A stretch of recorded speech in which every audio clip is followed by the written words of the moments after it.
오늘 보실 말씀은 누가복음 4장 16절부터 21절까지 말씀, 신약성경 93쪽입니다. 제가 읽겠습니다.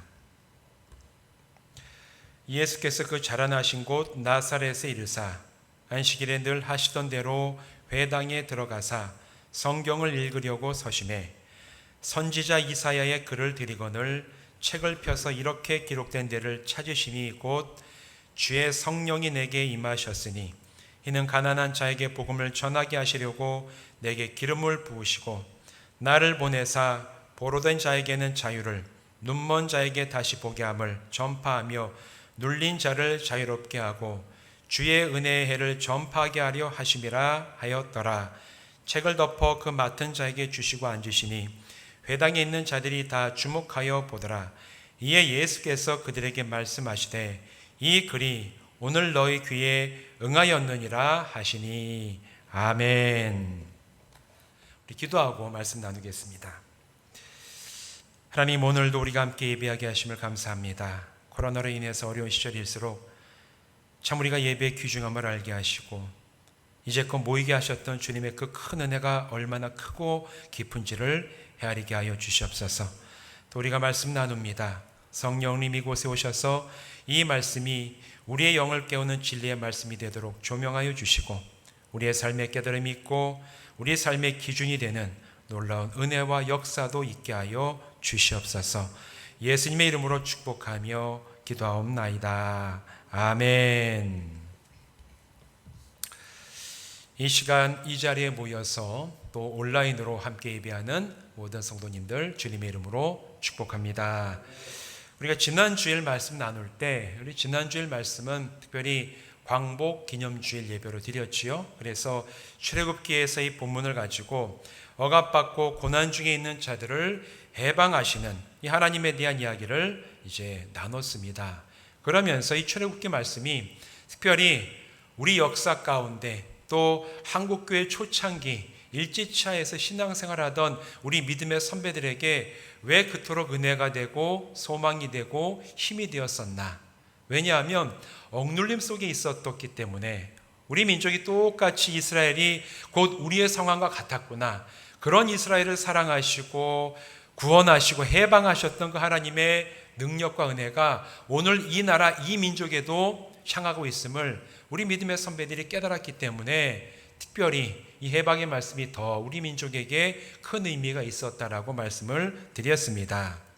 구약의 말씀은 그렇게 해방에 대해서 얘기하는데 신약으로 넘어오면 하나님의 아들이신 독생자 예수님께서 이 땅에 오셔서 행하신 일에 대해 성경은 계속해서 증언을 하고 있습니다. 특별히 복음서의 4개, 마태복음, 마가복음, 또 누가복음, 요한복음 이 4가지 복음서는 예수님에 대해서 집중적으로 다루면서 예수님이 어떤 분이시고 이 땅에 오셔서 어떤 일을 행하셨는지를 자세하게 여러 가지 측면의 이제 그 관점을 가지고 오늘 우리들에게 증언해 주고 있습니다. 그 중에서 오늘 읽은 이 본문 말씀 누가복음 4장의 말씀은 예수님께서 이제 30년의 삶을 살아오신 후에 3년의 공생애를 막 시작하려고 하시던 바로 그때에 처음으로 사람들 앞에 행하신 취임 설교와 같은 그런 내용을 담고 있는 본문이에요. 여러분, 우리가 어떤 선거를 하거나 어떤 그룹의 어떤 리더가 바뀌게 되면 뭘 합니까? 종업식을 하거나 시무식을 하거나 아니면 대통령이라든가 지도자들이 이제 바뀌게 되면 취임 연설을 합니다. 대체로 그래요. 취임 연설을 하면 여러분 취임 연설이 굉장히 중요하죠. 왜냐하면 대통령이나 지도자들이 취임 연설하게 되면 내가 앞으로 어떻게 정치를 하고 어떤 비전을 가지고 어떤 일을 행해갈 건지에 대해서 알아듣기 쉽고 함축적으로 사람들에게 알려주는 얘기를 하는 것이 취임 연설입니다. 예수님께서 공생애를 시작하시는 그 첫 단계에 오늘 이 나사렛에 가셔서 회당에 사셨던 이 말씀, 설교의 말씀인데 이 말씀은 어떻게 보면 취임 연설과 비슷한 성격을 가지고 있어요. 예수님이 이제 공생애를 시작하실 때 내가 어떤 일을 할 것이고 내가 어떤 일을 보여줄 것이고 그 일을 통해서 어떤 일이 일어날 것인지에 대해서 처음으로 말씀하신 취임 연설과 같은 그런 의미를 담고 있는 것이 우리가 읽었던 요한복음 4장 16절부터 21절까지의 본문의 말씀입니다. 제가 18절과 19절 말씀을 읽어드리겠습니다. 주의 성령이 내게 임하셨으니 이는 가난한 자에게 복음을 전하게 하시려고 내게 기름을 부으시고 나를 보내사 포로된 자에게 자유를, 눈먼 자에게 다시 보게 함을 전파하며 눌린 자를 자유롭게 하고 주의 은혜의 해를 전파하게 하려 하심이라. 아멘. 예수님께서 하시는 일이 무엇인지를 이 두 구절을 통해서 분명하게 말씀을 하신 다음에 공생애를 시작을 하셨습니다. 여러분, 그 당시에 유대인들은 예수님의 이 말씀을 과연 어떻게 받아들였을까? 우리도 이 말씀을 듣고 초대 예수님 당시에 직접 예수님의 말씀을 들었던 그 당시의 유대인들은 어떻게 들었을까? 근데 우리가 알 것은 예수님 당시 유대 땅의 상황과 출애굽 당시의 이스라엘 자손의 상황 가운데 공통점이 있어요. 이게 뭐냐면 강대국에게 눌리고 자유가 억압받으며 고난 가운데 있었다는 비슷한 점이 출애굽 당시에 애굽에 있었던 이스라엘 자손이나 예수님의 이 말씀을 들었던 당시의 유대인들에게도 똑같이 경험되는 역사적인 배경입니다. 누가복음 시대의 유대 땅은 제가 가끔 말씀드리는 것처럼 로마 제국의 식민지였어요. 우리가 일제차에 있었던 것처럼 예수님 당시의 유대 땅은 로마 군대가 들어와서 통치하던 로마의 식민지 중에 일부였습니다. 로마 제국 군대가 예루살렘에 들어와서 예루살렘 성전 옆에 부대를 만들고 예루살렘 성전 안뜰까지 들어와 가지고 그들이 주둔하고 있었어요. 외국 군대가 들어와 있었어요. 예루살렘은 그 땅의 수도였는데 그 수도에 군대, 세계 최강의 로마 군대가 들어와서 있었고 그 로마 군대가 수시로 유대인들이 반란 일으키는 걸 아주 무자비하게 잔압했던 그런 군대가 로마 군대. 그 군대가 주둔하고 있었습니다. 또 사람들에게 로마 제국이 높은 세금을 부과해서 이 세금을 납부하기 위하여 많은 사람들이 참 어려움 가운데 처해 있었던 시대가 바로 이 시대예요.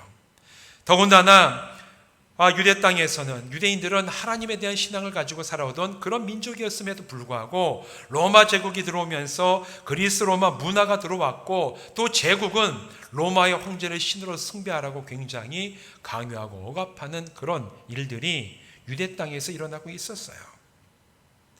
당연히 유대인들은 로마 제국으로부터 해방을 쟁취하고 독립된 국가를 세우는 것이 그들의 열망이었고 소원이었습니다. 마음속에 다 그 열망. 옛날에 우리 민족이 그 긴 시간 동안 일제 시하에서 억압받을 때 그 독립을 열망했던 것처럼 예수님 당시의 유대인들도 이 민족, 이 나라가 로마 제국으로부터 독립하여 해방된 우리 민족의 국가를 세우는 게 그들의 마음속에 다 품고 있었던 기대와 소원 중에 하나였다라는 거예요. 이런 시대 상황 속에서 예수님께서 오늘 이 본문에서 말씀하신 이사야서에서 뽑아서 읽으신 이 말씀을 들었을 때 유대인들은 처음으로 생각했던 게 뭔지 아십니까? 이제 예수님이 로마 제국으로부터 정치 군사적으로 독립을 가져오시는 바로 그런 분이시지 않겠는가, 그런 기대를 가지고 예수님의 이 말씀을 들었습니다. 이제 예수님이 이 선포를 통해서 로마 제국 이제 이 탄압하는 거 해결되고 이제 메시아가 와서 이제 우리나라를 강력하게 다시 세우는 그런 일들이 이제 이 땅에서 일어나겠구나, 이런 기대를 가지고 예수님의 말씀을 듣고 이해했다라는 거예요. 예수님의 제자들 중에서도 이런 기대를 품은 사람들이 꽤 있었습니다. 심지어는 사도행전 1장 6절에서 부활하신 예수님을 만났던 제자들 가운데서 여전히 이렇게 묻는 사람이 있었어요. 뭐라고 얘기하냐? 1장 6절에 사도행전 1장 6절 그들이 모였을 때 예수께 여쭈어 이르되 주여 이스라엘 나라를 회복하심이 이때니까 하니.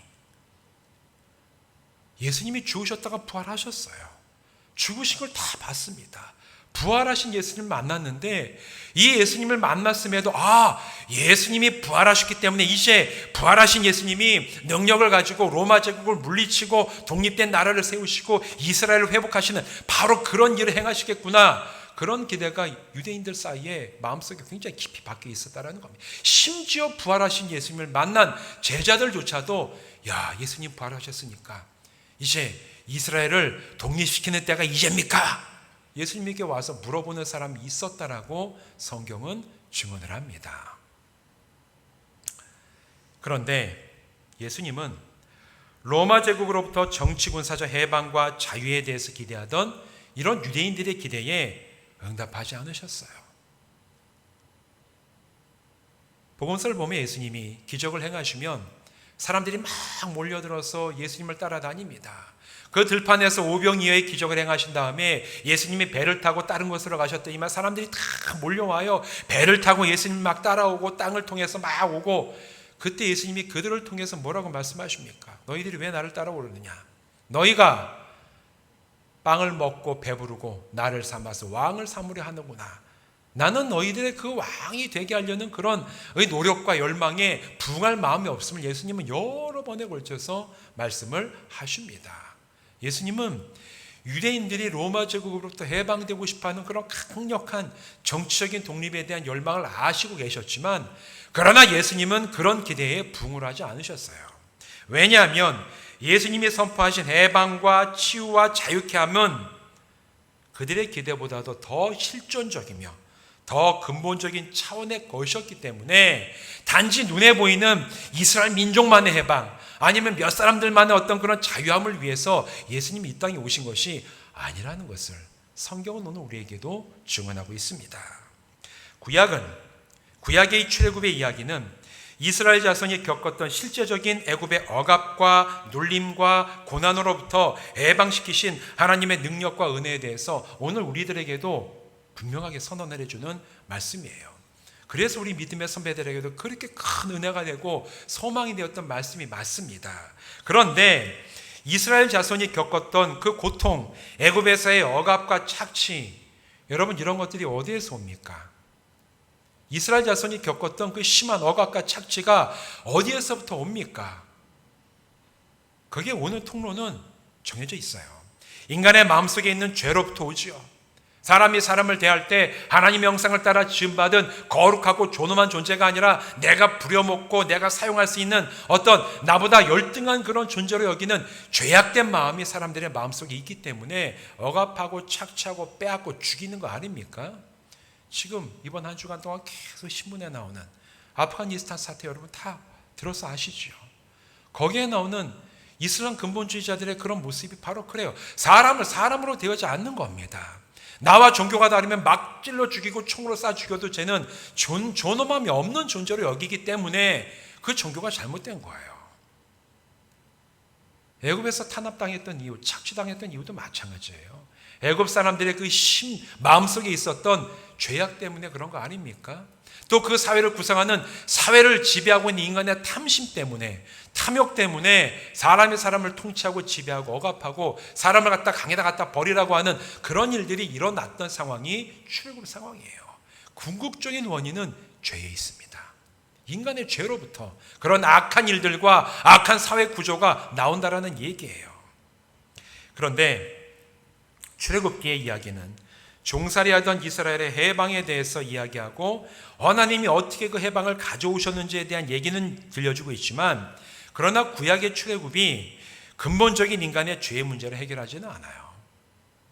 해방에 대해서는 얘기하지만 그것이 근본적인 죄의 문제에 대한 어떤 최종적인 처방이었던 것은 아닙니다. 앞으로 어떻게 하나님께서 죄로부터 해방하실 것을 명시적으로 어떤 역사를 통해서 보여주신 예시와 같은 사건이지 그것이 죄 문제를 해결하는 사건이 아니었다라는 겁니다. 시간이 흘렀습니다. 수천 년의 시간이 흐르고 하나님의 아들이신 독생자 예수님이 이 땅에 오셨어요. 그리고 마침내 예수님은 보로 되고 눈멀고 눌림을 가져오는 인간의 근본적인 죄에 대해서 해방과 자유와 치유를 주시는 구세주가 되셨다고 성경은 증언하고 있습니다. 믿으십니까? 여러분, 출애굽의 사건은 앞으로 너희가 근본적인 죄에서 어떻게 자유함을 얻을 것인지에 대한 하나님이 역사 가운데 보여주신 예시와 같은 사건이었어요. 앞으로 하나님이 죄에 대해서 해방도 이렇게 이루어 가시겠구나. 그리고 마침내 신약에서 예수님이 바로 그런 죄에 대한 해방, 근본적인 죄가 어떻게 인간을 포로로 잡고 어떻게 우리의 영의 눈을 멀게 하고 어떻게 우리에게 죄짐을 부과하여 건강하지 못한 삶을 살아가게 하는지, 그것을 낱낱이 드러내게 하시고 해방하시고 치유하시고 자유케 하시는 그런 놀라운 역사를 이루어 가시겠다라는 선언이 오늘 읽은 이 본문에서 예수님이 하신 말씀이라는 겁니다. 여러분, 사회 속의 압제와 속박을 극복하고 해방되는 것은 굉장히 중요합니다. 우리 민족이 억압당했을 때 그 억압을 극복하고 해방을 얻기 위해 얼마나 많은 믿음의 선배들과 선조들이 고통당하고 피를 흘리며 이 나라의 민족 해방을 가지고 왔습니까? 그거 굉장히 중요해요. 그러나 인간의 그 마음속에 있는 죄의 포로로 잡혀있는 사람들의 영혼이 해방되는 것은 더 중요합니다. 정치적인 독립을 얻어도 사람의 마음속에 있는 이 죄의 뿌리를 캐내지 못하고 죄로부터 해방되지 못하면 다 같이 죽는 거예요. 결국은 죽음으로 끝나고 맙니다.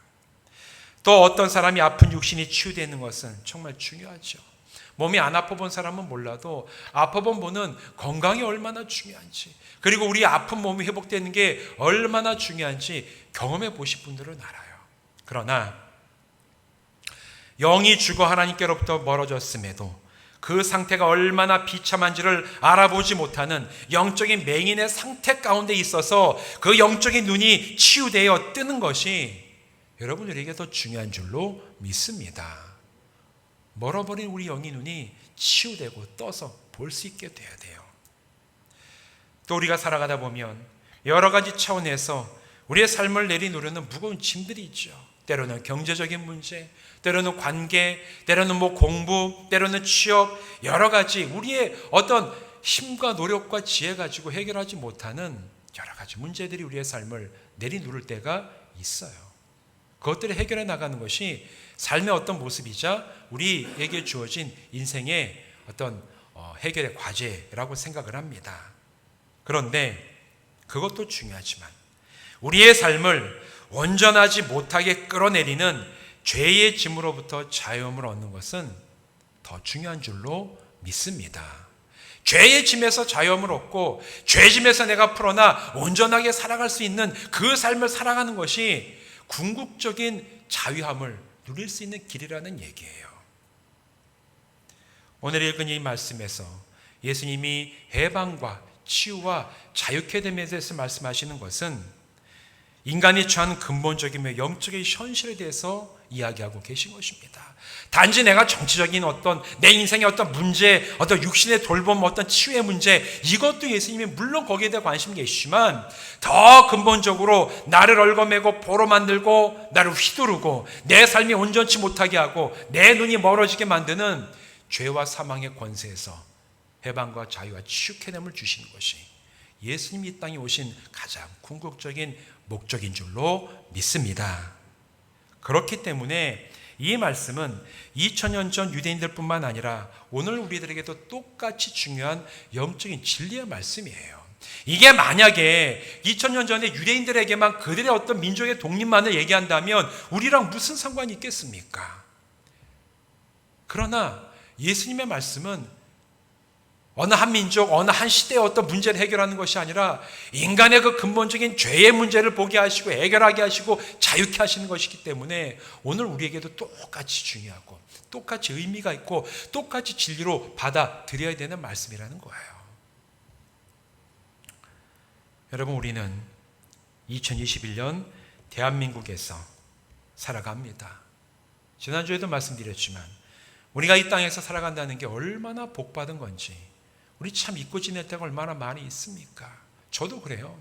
당연하게 생각하고 내가 우리 부모가 대한민국 국적 가진 사람이고 내가 이 땅에서 태어났으니까 내가 이 땅에서 살아가는 게 당연하고 내가 누리는 것이 당연히 권리, 나의 어떤 권리로만 생각하는 경향들이 많이 있는데, 지난 나중에 그 아프가니스탄 뉴스 쭉 보면서 국가가 제대로 서지 못하고 자기의 어떤 이 자유와 민주주의와 권리를 지키려는 의지가 없는 국가와 국민들이 이런 일을 당하는구나라는 걸 우리가 얼마나 똑똑하게 보게 됩니까?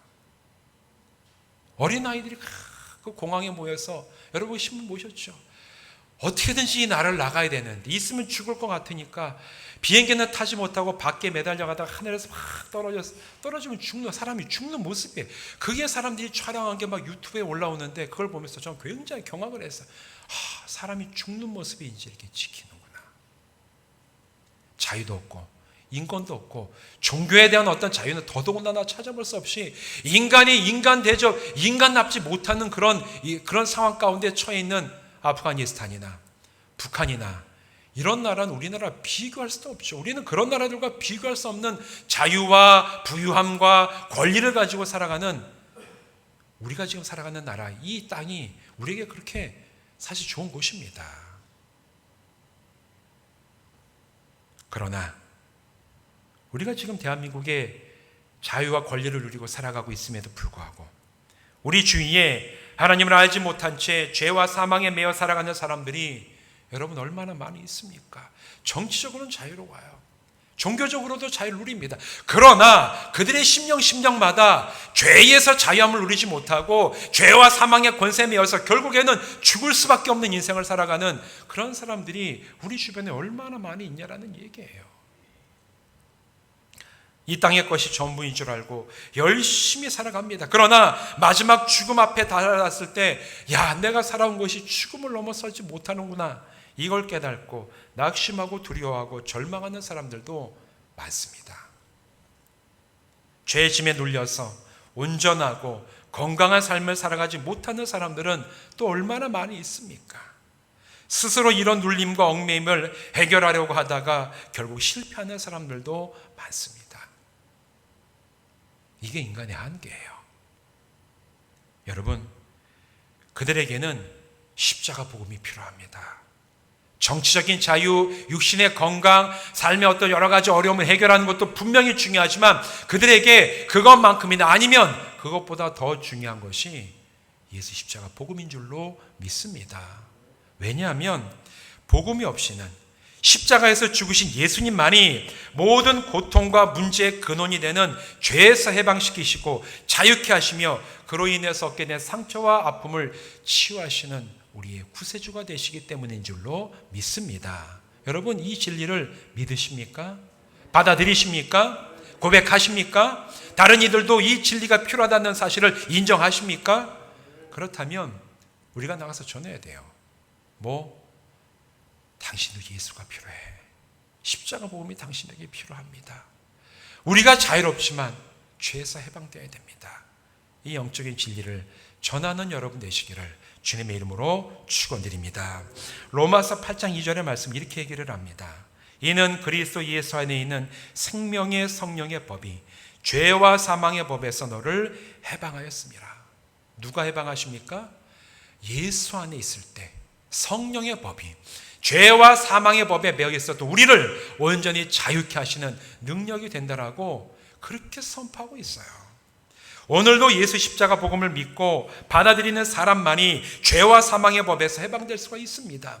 오늘도 예수 십자가 앞에 나오는 사람만이 죽음의 공포에서 벗어날 수가 있습니다. 지금도 예수 십자가 앞에 나와서 주님이 나의 주님이 되심을 인정하는 사람만이 마음의 상처와 두려움과 절망에서 근본적인 자유함을 누리게 될 줄로 믿습니다. 그 변화가 있어야지 인생이 바뀌어요. 거기에서 변화돼야지 우리 인생이 새로워질 수가 있습니다. 그 변화가 없이는 아무리 발버둥 쳐도 우리는 변화될 수 있는 게 한계가 있다는 얘기예요. 죄 때문에 영이 죽고 영의 눈이 멀어버려 하나님을 제대로 알지도 못하고 볼 수도 없는 사람을 치유하시는 분도 예수님이십니다. 예수님이 구원자가 되심을 믿지 않았던 대표적인 사람이 바울이었어요. 신약에서 보면 사도행전으로 넘어가면 사울이라 불리던 바울이 어떻게 회심하였는가에 대한 긴 이야기가 나오죠. 바울이 처음부터 예수 믿었습니까? 아니에요. 그는 예수 믿는 그리스도인들을 잡아서 대제사장에게 넘기고 박해하고 감옥에 가두는 그런 일에 엄청나게 열심이고 적극적인 사람이었습니다. 성경 그렇게 얘기를 해요. 근데 바울은 그게 죄인지도 몰랐어요. 자기의 열심으로 하나님 앞에서 잘하는 건 줄 알고 열심히 했지 그게 주님 앞에서 죄인지 모르고 행했던 사람입니다. 그러던 중에 그가 그리스도인들을 잡으려고 다메섹으로 가던 길 가운데 예수님이 바울을 찾아오십니다. 만나 주셨어요. 주님이 비추시는 그 빛을 보고 나서 바울이 그 빛에 눈이 멀어버렸습니다. 앞을 볼 수 없게 되었더라. 그가 예수님 만나고 자리에서 일어났는데 똑같이 다 말 타고 가던 자들이 순식간에 무슨 일이 넘어지고 일어나 보니까 바울은 순간적으로 눈이 멀어서 앞을 보지 못하는 지경이 되어 다른 사람들의 그 손에 끌려가는 그런 신세가 되어버렸다. 성경은 그렇게 얘기를 해요. 앞을 볼 수 없었던 바울을 예수님께서 다시 보게 하십니다. 사도행전 9장 17절 18절 이렇게 얘기합니다. 아나니아가 떠나 그 집에 들어가서 그에게 안수하여 이르되 형제 사울아 주 곧 내가 오는 길에서 나타나셨던 예수님께서 나를 보내어 너로 다시 보게 하시고 성령으로 충만하게 하신다니 즉시 사울의 눈에서 비늘 같은 것이 벗어져 다시 보게 된지라. 다시 보게 됐어요. 누가 보게 하셨습니까? 예수님께서 보게 하셨습니다. 전에는 그가 육신의 눈으로는 보았지만 영의 눈이 멀어서 자기가 하는 게 죄인지도 몰랐고 자기가 박해하는 게 참 구세주 메시아지도 몰랐던 그가 이제 그 빛을 신 다음에 눈이 내가 보지 못했구나라는 걸 깨닫고 난 다음에 우리 주님께서 보게 하셨어요. 영의 눈을 뜨게 하셨습니다.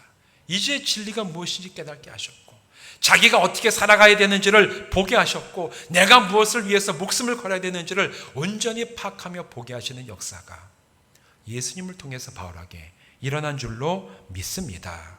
여러분 오늘 이 역사 우리에게도 일어나야 돼요. 여러분의 영의 눈이 멀었습니까? 답답합니까? 예수님 만나십시오. 예수님이 주시는 해방과 자유함과 지축해냄을 여러분의 심령이 체험하게 될 때 여러분의 영의 눈도 활짝 열리게 될 줄로 믿습니다. 그것뿐만이 아니죠. 더 나아가 죄에 눌려 온전하게 살아가지 못하는 자를 예수님은 자유케 하십니다. 제대로 인간답게 살아가게 하시고 또 하나님이 기뻐하시는 삶이 무엇인지를 그 삶을 살아가게 하시는 분이 예수님이시라는 거예요.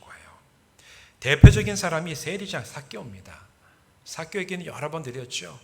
그건 말씀드린 대로 민족의 반역자입니다. 로마 제국에 낼 세금을 그가 거두는데 꼭 세금을 100만 원 거둬라 그러면 한 130만 원, 40만 원쯤 걷어서 30만 원은 자기 주머니에 놓고 100만 원만 로마에 내는 그런 일을 하던 사람들이 그 당시에 세리였어요. 삭개오는 그런 세리들을 지휘하는 우리 식구로 얘기하면 세관장입니다. 세관 공무원, 세무서장이죠. 세무서장. 충주로 얘기하면 충주 세무서장이 이제 세리장이었던 삭개오였어요. 얼마나 싫어했겠습니까, 사람들이. 그리고 그 사람이 사는 인생이 얼마나 비루하겠습니까? 돈은 많아도 인간이 아닌 거예요. 돈은 많아도 사람들이 다 멸시하고 반역자라 얘기고 아주 사람 숫자도 끼워주지 않는 그런 존재가 세리였습니다.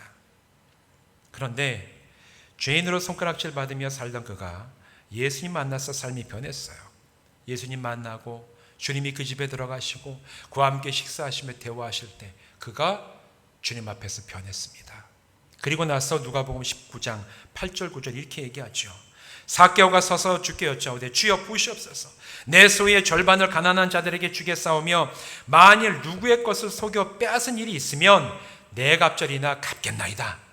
예수께서 이르시되 오늘 구원이 이 집에 이르렀으니 이 사람도 아브라함의 자손이미로다. 사람들은 그를 손가락질했지만 예수님은 그를 만나주시고 그를 변화시키셨어요. 삭개오 스스로 변화됐습니까? 아니에요. 주님을 만났기 때문에 변화됐어요. 주님은 이렇게 망간인 인생, 손가락질 받는 삶도 바꾸셔서 사람들 앞에 존경받고 하나님이 기뻐하시며 건강한 삶을 살아갈 수 있도록 이끌어 가시는 분이 예수님이신 줄로 믿습니다. 여러분, 죄와 사망에서 해방되기를 원하십니까? 영의 눈이 치유되어 하나님 말씀을 따라 이 세상을 온전히 보기를 원하십니까? 죄짐에서 자유하여 온전하고 건강하고 영적인 삶을 제대로 한번 살아가기를 원하십니까? 그렇다면 여러분 예수님을 찾으십시오. 예수님을 만나십시오. 예수님을 믿으십시오. 그럴 때 우리 주님께서 지체하지 않으시고 여러분의 영혼을 살리시고 여러분의 인생을 온전한 방향으로 이끌어 가시고 바꿔주실 줄로 믿습니다. 오늘 읽은 말씀 21절은 이렇게 얘기를 해요. 책을 덮어 그 맡은 자에게 주시고 앉으시니 20절이죠. 21절. 이에 예수께서 그들에게 말씀하시되 이 글이 오늘 너희 귀에 응하였느니라. 이 말씀이 뭐냐면 이 말씀 들은 오늘 너희들에게 이 일이 임하였다. 바로 이 의미였어요. 너희가 오늘 해방과 자유와 치유케 됨을 주는 이 진리의 복음의 말씀을 너희가 오늘 들었느냐? 들은 자에게 오늘 이 말씀이 임한 줄, 오늘 이 말씀이 즉시 임하게 된 줄 알아라. 이 말씀 21절의 말씀의 뜻입니다. 무슨 의미입니까? 이 말씀을 듣고 믿고 반응하고 예수님을 찾아 나가면 주님께서 이 말씀대로 이루시고 임하신다라는 얘기예요. 언제? 이 말씀에 따라 나가는 사람의 그 삶에 즉시 임하신다는 거예요. 10년 뒤에 20년 뒤에 우리의 죽을 때 그때 임하십니까? 그게 아니라 이 말씀이 너희의 귀에 들리는 그 순간 이 말씀이 너희에게 임하였느니라. 그렇기 때문에 우리가 주님을 부르고 주님을 찾고 만나고 주님 앞에 엎드릴 때 예수님은 지체하지 않으세요. 우리 가운데 들어오시고 성령님을 보내셔서 우리를 새롭게 하시며 우리가 정말 주님 앞에 온전한 삶을 갈 수 있도록 우리를 바로 그때부터 변화시키시고 이끌어 가시는 줄로 믿습니다. 그 놀라운 경험을 풍성히 체험하는 성도 되시기를 주님의 이름으로 축원드립니다. 그런데 주님께서 주신 해방과 치유와 자유케 하심이 우리에게 현실이 되기 위해서는 필요한 조건이 하나 있어요. 아무나 다 되는 거 아닙니다. 그게 뭐냐면 내가 죄인이고 내 영의 눈이 지금 멀어 있고 내가 지금 죄로 인해 상처받고 죄짐에 눌려 있기 때문에 나는 주님이 필요한 사람입니다. 이거를 철저하게 인정하고 고백하는 사람에게만 예수님의 이 놀라운 은혜가 임한다는 사실입니다. 여러분, 이것 없이는 절대로 안 돼요. 내가 진짜 주님 떠난 죄인이고 내가 그 죄로 인해 내 영의 눈이 멀어버렸고 내가 그로 인해서 상처 입고 정말 아픕니다. 주님, 제가 주님 필요합니다. 여기에 대해서 내가 진짜 내 마음속으로부터 인정하고 주님 앞에 고백하지 않으면 이 말씀이 우리의 삶에 임하지를 않는다라는 얘기예요. 이것 없이는 절대로 이 말씀이 임하지 않습니다. 그런데 많은 사람들이 여기에 걸려 넘어지죠.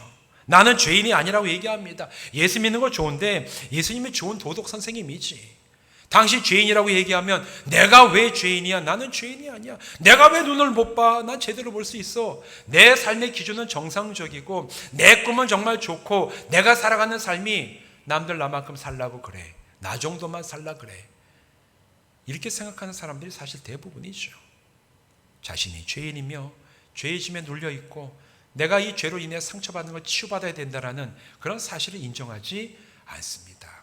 그래서 사실 사람들이 복음 앞에서 예수님께 돌아오기가 참 쉽지가 않은 거예요. 그런데 여러분, 중대한 병이 걸린 사람이 치유되기 위해서 해야 될 첫 번째 일은 자신이 아프다는 사실을 인정하는 겁니다. 내가 아프다는 걸 인정하지 않으면 병원에 안 가요. 내가 아프다는 걸 인정하지 않으면 아무리 최고의 의사를 만나더라도 그 사람의 얘기는 나에게 아무 의미가 없는 얘기예요. 내가 아프다는 걸 인정해야지만 다른 사람들이 조언해주고 도와주는 게 의미가 되지, 그걸 인정하지 않으면 다 쓸데없고 귀찮은 일에밖에 안 되는 겁니다. 영적으로도 마찬가지예요. 여러분, 미국에 가면 알코올 중독자 모임이 있습니다. AAA 모임이라고 한국말로 얘기하면 익명의 알코올 중독자 모임이라는 모임이 미국 전국에 다 퍼져 있어요. 이게 기독교인들이 처음에 시작했던 모임인데 여기 가면 뭐 예수님 얘기 그런 건 안 합니다. 알코올 중독이 굉장히 심각한 사회 문제인데 이 알코올로부터 치유받기 원하는 사람들이 아무나 이름 같은 거 얘기 안 해요. 그냥 와서 아무나 그 모임이 있는 날 와서 서로 자기의 그 상처 얘기하고 이제 쭉 얘기하는데 이 알코올 중독자, 익명의 알코올 중독자 모임의 첫 번째 시작을 뭐로 하는 줄 아십니까? 다 모이고 모임을 시작하면 똑같이 다 얘기해요. 나는 알코올 중독자입니다. 이걸 다 고백을 해요. 한 명씩 돌아가면서 다 인정을 합니다. 나는 알코올 중독자입니다. 술로 인해서 내 인생이 파괴됐습니다. 내가 사람들에게 상처 줬습니다. 이거를 인정하지 않으면 그 사람은 그 모임에 들어오지 못합니다. 똑같아요. 내가 영적으로 눈이 멀어 있고 죄로 인해서 내가 죄와 사망에 매여 있는 자가 되었고 죄짐에 매여 있음을 고백하지 않고 인정하지 않는다면 예수님께서 역사하실 수가 없다라는 얘기입니다. 나에게 해방과 예수님의 해방과 치유와 자유케 하심이 이루어지기 위해서 우리는 나를 얽어매고 있는 죄의 실상을 솔직하게 인정해야 됩니다. 예수님, 제가 주님 필요합니다. 제가 죄인입니다. 저는 죄가 있어서 실패하고 넘어지지만 그러나 예수님 사랑 때문에 오늘도 다시 주님 앞에 섭니다. 저를 불쌍히 여겨 주시옵소서. 이런 고백과 간절함을 가지고 주님 앞에 설 때 우리 주님이 그런 우리의 그 마음을 보시고 우리에게 응답하시며 임하시게 되는 줄로 믿습니다. 여러분, 이게 즐거울 줄 아세요? 이 과정은 전혀 즐겁지 않아요. 상쾌하지도 않고 유쾌하지도 않습니다. 왜냐하면 내가 이렇게 죄인인 것을 고백하고 내 나약함을 고백하고 내가 상처받았다는 걸 인정하는 것은 나를 비참하게 느껴지게 하기 때문에 그래요. 나의 자존심이 무너지는 것 같이 느껴지기 때문에 이게 참 쉽지 않은 일입니다. 그런데 하나님은 오히려 그런 심령을 불쌍히 여기십니다. 자존심이 있는 사람, 나는 괜찮다, 나는 멀쩡하다, 나는 정상이라고 생각하는 사람보다 나는 망가졌고 나는 죄로 인해 상처받았고 내가 죄인이었고 내 죄짐이 나를 누르고 있음을 자존심이 다 부서지고 절망을 인정하면서 고백하는 그 사람을 하나님께서는 오히려 더 불쌍히 여기신다라고 성경은 얘기하고 있습니다. 시편 51편 17절 말씀이에요. 하나님께서 구하시는 제사는 상한 심령이라. 하나님이여 상하고 통회하는 마음을 주께서 멸시하지 아니하시리이다. 막 자부심 있고 높아지는 그런 사람 하나님 쓰십니까? 아니에요. 하나님은 통회하고 상한 심령을 가지고 주님 앞에 엎드리는 그 사람을 주님께서는 기뻐하시면서 그 사람을 받으신다라는 얘기예요. 여러분, 우리가 바로 그런 심령으로 주님 앞에 서는 성도들 되시기를 바랍니다. 그리하여 우리가 나를 바라볼 때 때로는 절망하고 통회하는 것은 심령을 가질 수밖에 없지만 내가 그러고 주님을 떠나버리는 것이 아니라 그렇기 때문에 내가 주님이 더 필요함을 알고 주님 앞에 엎드릴 때 하나님께서 또 주님께서 우리에게 소망이 되시고 치유하시고 해방과 자유함을 풍성히 부으실 줄로 믿습니다. 사랑하는 성도 여러분, 이제 우리의 불완전한 모습 그대로 예수님 앞에 서시기 바랍니다. 죄로부터 해방과 자유를 주시고 영적인 회복을 베푸시는 바로 그 주님 앞에 여러분 믿음을 가지고 나가시길 바랍니다. 주님이 필요함을 진실하게 또한 철저하게 고백하며 주님 앞에 엎드리시기 바랍니다.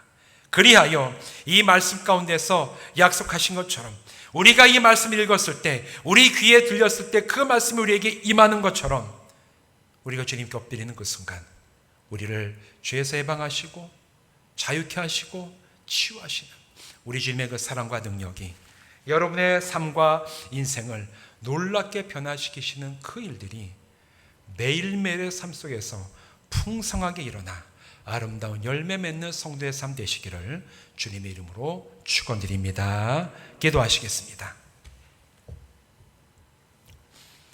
하나님, 우리가 약합니다. 쓰러집니다. 그러나 우리가 우리의 모습을 보면 이럴 수밖에 없는 모습을 있는 그대로 고백하며 예수님 앞에 나갑니다. 상한 심령, 통회하는 심령을 불쌍히 여기시는 하나님의 자비하심을 우리가 사모하며 주님 앞에 섰사오니 오셔서 우리 마음속에 거하여 주시고 우리를 새롭게 하시고 변화시키셔서 정말 죄로부터 자유함을 얻고 주님 앞에 건강하고 치유된 그 온전한 삶을 예수 앞에서 하루하루 살아가는 저희들 되게 하여 주시옵소서.